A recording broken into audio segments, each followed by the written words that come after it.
Greetings, friends.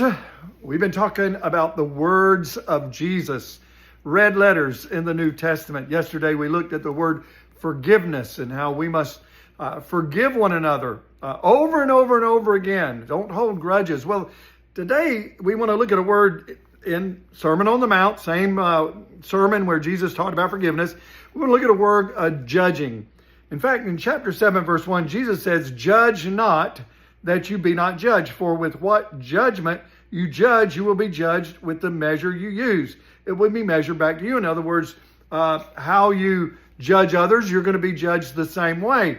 It's kind of like the law of sowing and reaping. However, what does it mean? I've heard people say when you point out sins, and maybe as a preacher, I preach on sins, they say, you're not supposed to judge us. Well, I think we've misunderstood the passage of what Jesus is really trying to say. Because when you look over in verse number 18 of the same chapter, number 7, it says, "A good tree cannot bear bad fruit, nor a bad tree bear good fruit. Every tree that does not bear good fruit is cut down, thrown into the fire. Therefore, by their fruits you will know them." So in other words, you know whether people are living good or living bad by the fruit that comes from their lives. So it's not judging when you point out the fruit.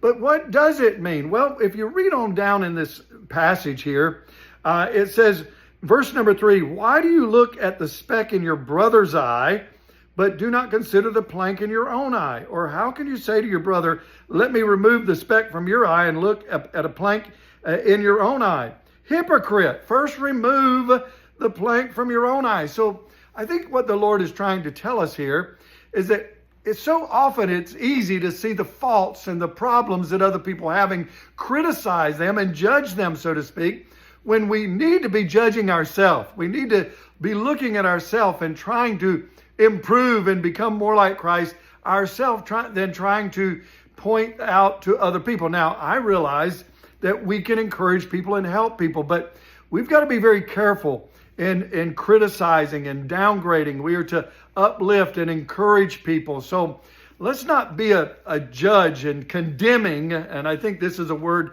that Jesus is implying here, that we've got to be careful about condemning people, and we must forgive them, as we talked about yesterday. Well, listen, you have a wonderful weekend, and we'll see you back again on Monday. Bye-bye.